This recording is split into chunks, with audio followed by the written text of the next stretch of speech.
الحمد لله رب العالمين والصلاة والسلام على سيد المرسلين وعلى آله وصحبه أجمعين أما بعد.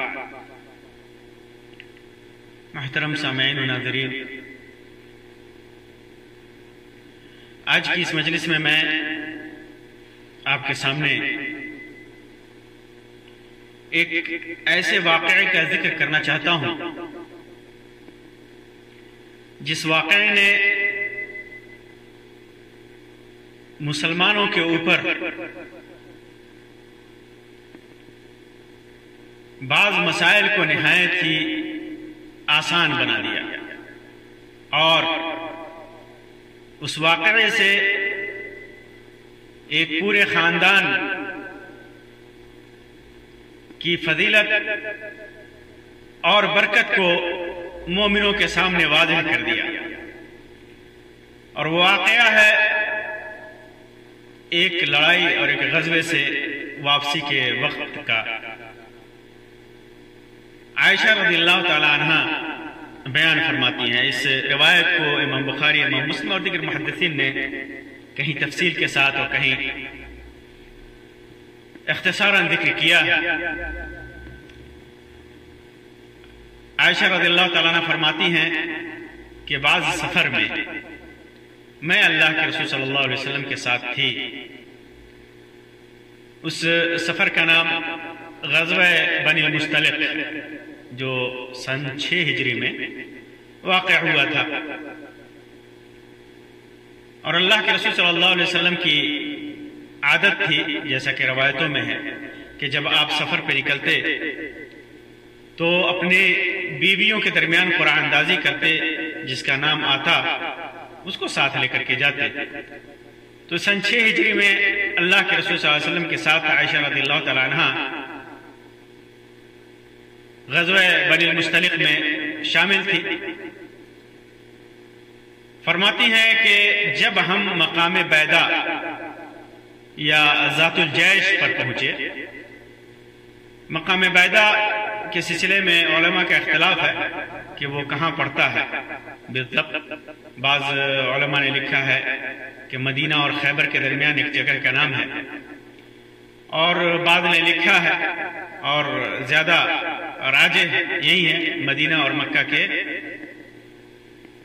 درمیان ہے، ذوالحلیفہ کے پاس ہے، اور ذات الجیش ذوالحلیفہ کے پیچھے پڑتا ہے. فرماتی ہیں کہ جب ہم مقام بیدا یا ذات الجیش پر پہنچے تو میرا ایک ہار کھو گیا. وہ ہار پہنی ہوئی تھی، وہ ہار کھو گیا. بعض روایتوں میں آتا ہے کہ یہ ہار انہوں نے جاتے وقت اپنی بہن اسماء بنت ابی بکر رضی اللہ عنہ سے لیا تھا، لے کر کے اسے پہنا تھا. یہ ہار اسماء رضی اللہ تعالیٰ عنہ کا تھا. تو کہتی ہیں کہ وہ ہار کھو گیا. تو پھر رسول اکرم صلی اللہ علیہ وسلم اس کی تلاش میں وہیں ٹھہر گئے، اور لوگ بھی، فوج کے سارے لوگ اللہ کے رسول صلی اللہ علیہ وسلم کے ساتھ وہیں ٹھہر گئے. لوگوں کے پاس پانی نہیں تھا، اور آس پاس بھی قریب میں بھی کوئی پانی کی جگہ نہیں تھی. ایسی جگہ نہیں تھی جہاں پانی ہو، یعنی بلا پانی والی جگہ پر ٹھہر گئے. آس پاس میں بھی پانی نہیں تھا. بعض روایتوں میں آتا ہے، جیسے کہ صحیحین کی روایت میں ہے، کہ نماز کا وقت ہو گیا. نماز کا فَأَدْرَكَتْهُمُ الصَّلَاةُ وَلَيْسَ مَعَهُمْ مَاءٌ. نماز کا وقت ہو گیا، لوگوں کے ساتھ پانی نہیں تھا. فَصَلُّوا، تو انہوں نے بغیر وضو کے نماز پڑھ لیا.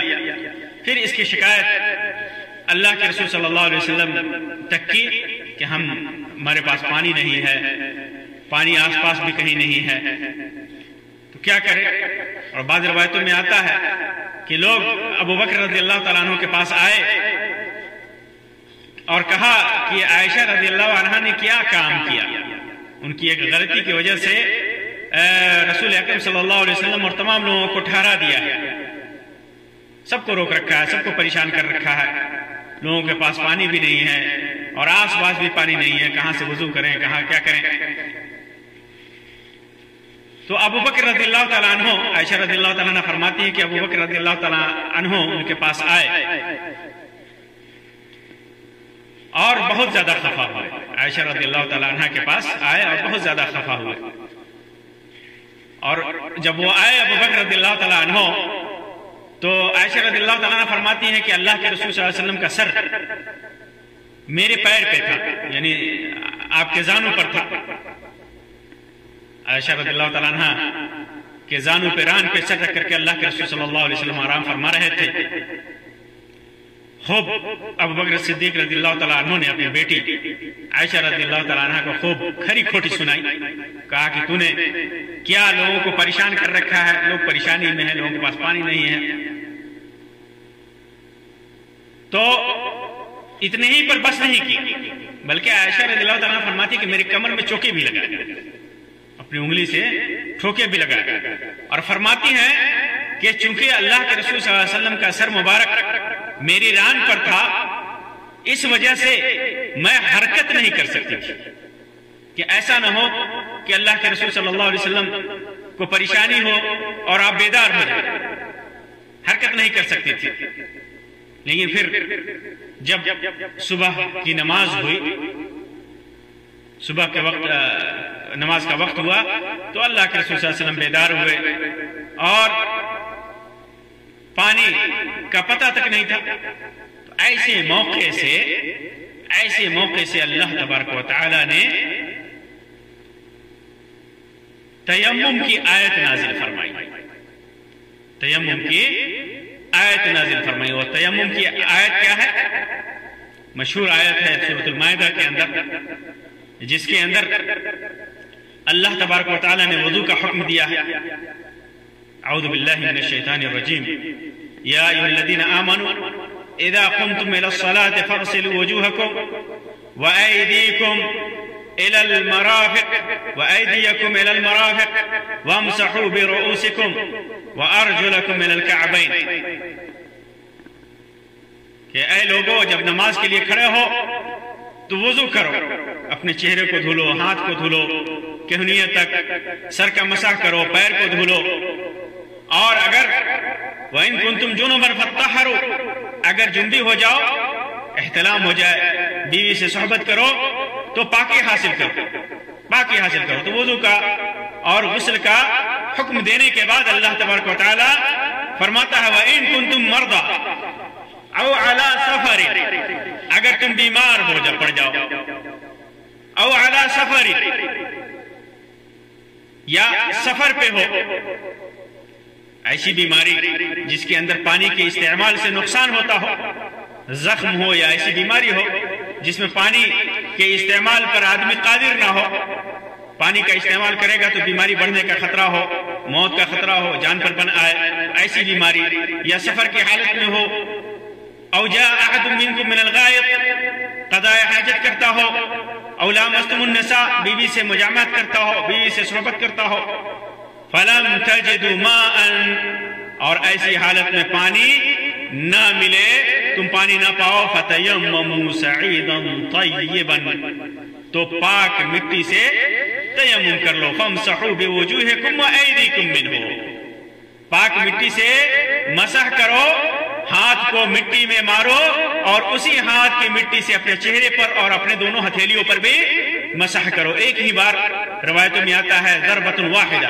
ایک بار مٹی پر ہاتھ مارنا ہے اور مار کر کے اسی سے اپنے چہرے کے اوپر اور ہاتھ کے دونوں ہتھیلیوں پر، کہنیوں تک نہیں، صرف ہتھیلیوں کا مسح کرنا ہے.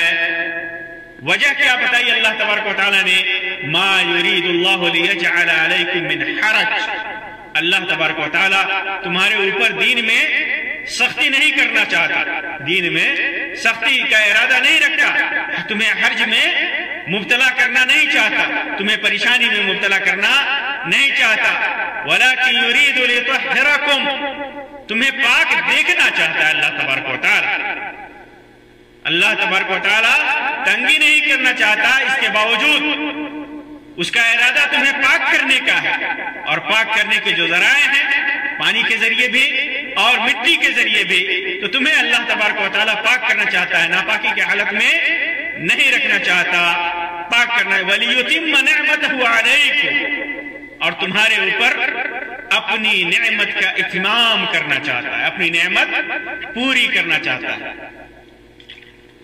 اللہ تبارک و تعالیٰ کا ارادہ ہے کہ تمہیں اپنی نعمت دے، بھرپور نعمت دے، اور اس کے بدلے میں تم سے کیا چاہتا ہے؟ لعلکم تشکرون، تاکہ تم شکر ادا کرو، تو اللہ کا شکریہ ادا کرو، اللہ کا شکریہ ادا کرو۔ تو یہ آیت تیمم آسانی کے لیے مسلمانوں کے اوپر، جو پریشان تھے، مسلمان پریشان تھے کہ پانی کہاں سے آئے گا، پاکی کہاں سے حاصل کریں، نوجوان تھے، بیویوں والے تھے، بیویوں سے صحبت کرتے، قضاء حاجت کرتے، پانی نہیں ہے تو پھر طہارت کیسے ہوتی؟ ایک مسلمان ہمیشہ طہارت اور پاکیزگی کا خوگر ہوتا ہے، کبھی ناپاک نہیں رہنا چاہتا۔ جو پانی نہیں ہے تو کہاں سے غسل کرتے، کہاں سے وضو کرتے، کیسے نماز پڑھتے؟ تو اللہ تبارک و تعالیٰ نے اس مشکل موقع کے اعتبار سے، اس مشکل موقع کے وقت آسانی کرتے ہوئے تیمم کا حکم نازل فرمایا، تیمم کی آیت نازل فرمائی، اور مسلمانوں کے اوپر قیامت تک کے لیے آسانی پیدا کر دی، مسلمانوں کے لیے اسلام پر، دین پر، شریعت پر، عبادتوں پر عمل کرنا آسان کر دیا، عمل کرنا آسان کر دیا۔ اس سے یہ پتہ چلا کہ اسلام، دین اسلام کسی بھی معاملے میں سختی کا خواہاں نہیں ہے۔ مسلمانوں کے اوپر، انسان کے اوپر اسلام کبھی سختی نہیں کرتا، ہر معاملے میں آسانی دے رکھی ہے، سہولت دے رکھی ہے۔ یہ جب آیت نازل ہوئی تو جو صحابی رسول تھے اسید ابن حضیر،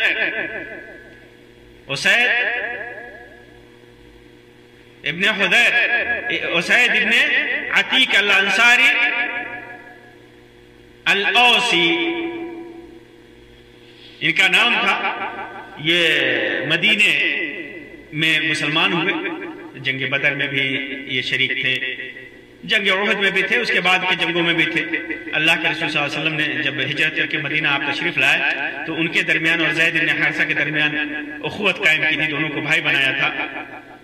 یہ قرآن بڑی بہترین آواز میں پڑھا کرتے تھے، بہت ہی بہترین آواز میں پڑھا کرتے تھے۔ یہ سن 20 ہجری میں ان کی وفات ہوئی تھی، اور بقیہ غرقد میں جو مسجد نبوی سے قریب ہے وہاں پر ان کو دفن کیا گیا تھا۔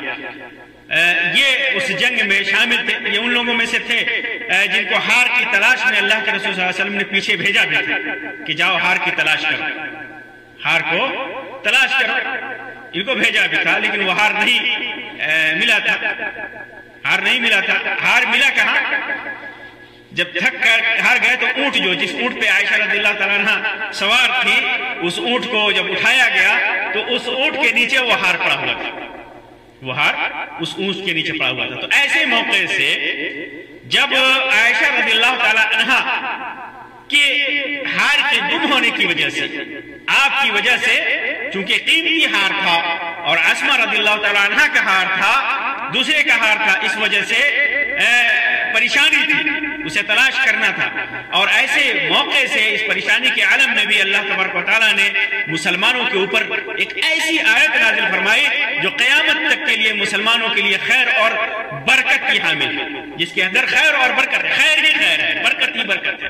اسی وجہ سے اسید ابن حضیر رضی اللہ تعالیٰ عنہ نے کہا، کیا کہا؟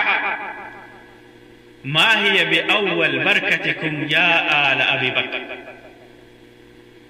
اے آل ابی بکر، یہ تمہاری برکت پہلی نہیں ہے، پہلی برکت نہیں ہے، یہ تمہاری پہلی برکت نہیں ہے، تمہاری برکتیں تو بہت زیادہ ہیں، بعض مفسرین لکھتے ہیں کہ اور بعض علماء کی یہ شاید اشارہ ہے ان برکتوں کی طرف جو اس سے پہلے خاص طور سے واقعہ عفق میں، عفق کو جو عائشہ رضی اللہ تعالیٰ عنہ کے اوپر منافقوں نے جھوٹا الزام لگایا تھا بدکاری کا، پھر اللہ تبارک و تعالیٰ نے آپ کی برات نازل فرمائی تھی، اور اس واقعے کے اندر، عفق کے واقعے کے اندر لمبا واقعہ ہے، انشاءاللہ کسی مجلس میں اس کی تفصیل میں بیان کروں گا، لمبا واقعہ ہے، اس کے اندر بہت سارے احکام اور بہت سارے مسائل اور بہت ساری باتیں مسلمانوں کے تعلق سے، مسلمانوں کے دشمنوں کے تعلق سے، منافقین کے تعلق سے اس واقعے کے اندر مذکور ہے، بہت ساری عبرتیں ہیں، بہت سارے دروس ہیں، تو اس کے طرف شاید اشارہ ہو۔ تو کہا کہ یہ تمہاری اے آل ابو بکر، یہ تم لوگوں کی پہلی برکت نہیں ہے، بلکہ تمہاری برکتیں بہت زیادہ ہیں۔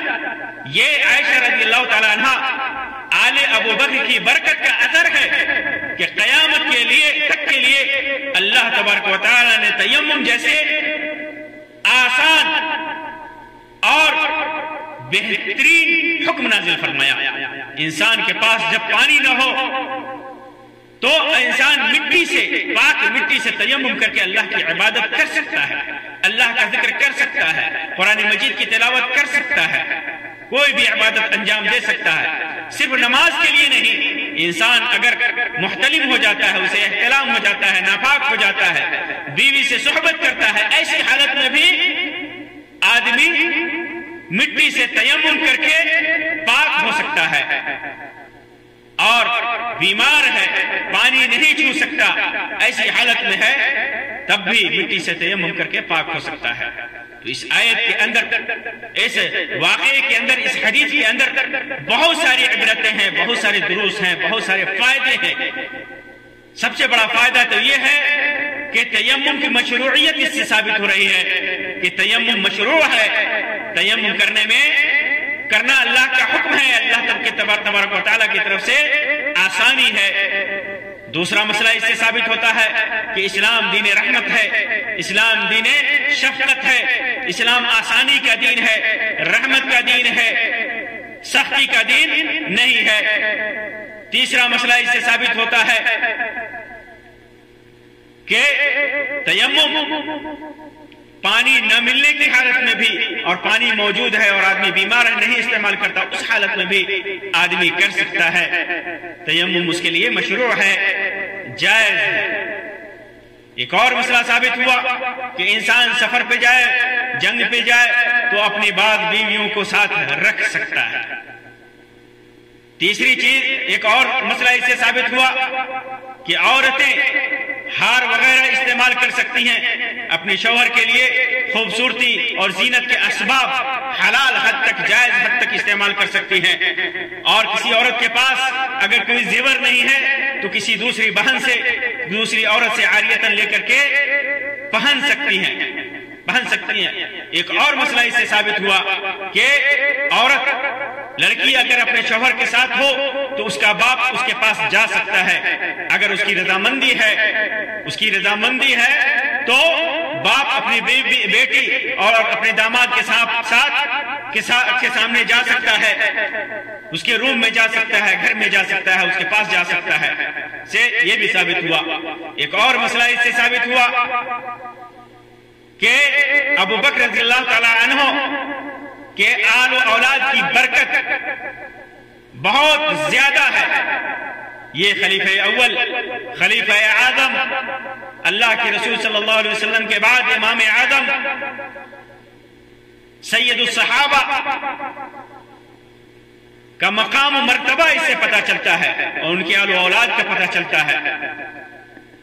انہی لوگوں کے سلسلے میں، سارے صحابہ کرام کے سلسلے میں اللہ تعالیٰ نے فرمایا رضی اللہ عنہم ورضوا عنہ، اللہ ان سے راضی ہو گیا، اور یہ اللہ تبارک و تعالیٰ کے فیصلے سے راضی ہوتے ہیں، اللہ تبارک و تعالیٰ کی رحمت اور نعمت سے راضی ہوتے ہیں۔ اور خاص طور سے سید الصحابہ،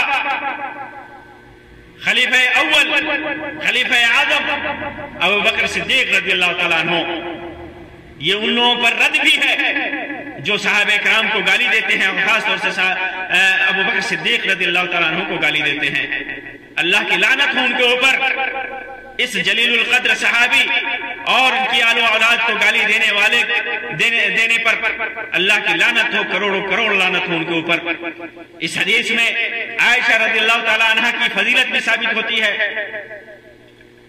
عائشہ رضی اللہ تعالی عنہ کی برکت بھی ثابت ہوتی ہے، اور بہت سارے مسائل جو امت کے اوپر آسانی ان کے اندر کی گئی، بہت سارے احکام، بہت ساری مشکلیں، احکام نازل ہوئے اور مشکلیں آسان ہوئے، عائشہ رضی اللہ تعالی عنہ کی وجہ سے اللہ ان سے راضی ہے، یہ اللہ سے راضی ہے۔ ان کو بھی امت کا ایک گروہ اللہ کی لعنت ہو ان کے اوپر گالی دیتا ہے، ان کے اوپر عیب لگاتا ہے، ان کی بعض اجتہادات کو سامنے رکھ کر کے انہیں عیب دار کرنے کی کوشش کرتا ہے۔ اسی وجہ سے منافقوں کے اوپر اللہ کی لعنت ہوئی کہ انہوں نے ان کے سلسلے میں جھوٹ باندھا، ان کے اوپر بدکاری کا الزام لگایا، جبکہ اللہ تبارک و تعالیٰ نے ان کی برکت کا اثر ہے اور ان کی فضیلت کا جیتا جاگتا ثبوت ہے کہ 7 آسمانوں کے اوپر سے اللہ تبارک و تعالیٰ نے ان کی برات نازل کی، ان کی پاک دامنی کی گواہی دی۔ یہ دنیا میں بہت کم دیکھنے کو ملتا ہے کہ کسی کی عورت کی پاک دامنی کی گواہی اللہ تبارک و تعالیٰ نے خود دی ہو، اور ایسی بھی گواہی کہ اس وقت سے لے کر قیامت تک اس گواہی کی تلاوت کروڑ انسان کریں گے، اور اس گواہی کی تلاوت پر انسان ثواب کا اور اجر کا مستحق ہوگا۔ تو آپ سمجھ لیجئے کہ اس نفس قدسیہ کے لیے، اس پاک دامن عورت کے لیے بدزبانی کرنے والے کے اوپر کتنی لعنت ہوتی ہوگی، کتنی لعنت ہوتی ہوگی۔ اللہ کی لعنت، فرشتوں کی لعنت، مومنین کی لعنت، سب کی لعنت ان کے اوپر ہوتی ہوگی۔ ان کی شان میں گستاخی کرنے والوں کے اوپر بہت بڑی لعنت ہوتی ہوگی۔ یہ ام المومنین ہیں، ہم مومنوں کی ماں ہیں، ان کی شان کی عظمت اور ان کی شان کی عظمت کا بیان رب کائنات نے کی ہے، رب ذوالجلال والاکرام نے کی ہے۔ اللہ تبارک و تعالیٰ سے دعا ہے کہ اللہ تبارک و تعالیٰ ہمارے لیے دین کو آسان کرتا رہے، جو آسانی پیدا کی ہے اللہ تبارک و تعالیٰ ان آسانیوں پر عمل کرنے کی توفیق عطا فرمائے، اللہ تبارک و تعالیٰ نیک اعمال کی توفیق عطا فرمائے، اپنے نبی کی اپنی محبت، اپنے نبی کی محبت، اپنے نبی کے صحابہ کی محبت اور آل و اولاد کی محبت ہمارے دلوں میں بسا دے۔ اللہ تبارک و تعالیٰ ہمارا حشر کرے تو ان صحابہ کرام اور شہداء انبیاء کے ساتھ ہمارا حشر کرے، آمین یا رب العالمین۔ وآخر دعوانا ان الحمدللہ رب العالمین، وصلی اللہ علی خیر خلقہ وسلم، والسلام علیکم ورحمۃ اللہ وبرکاتہ۔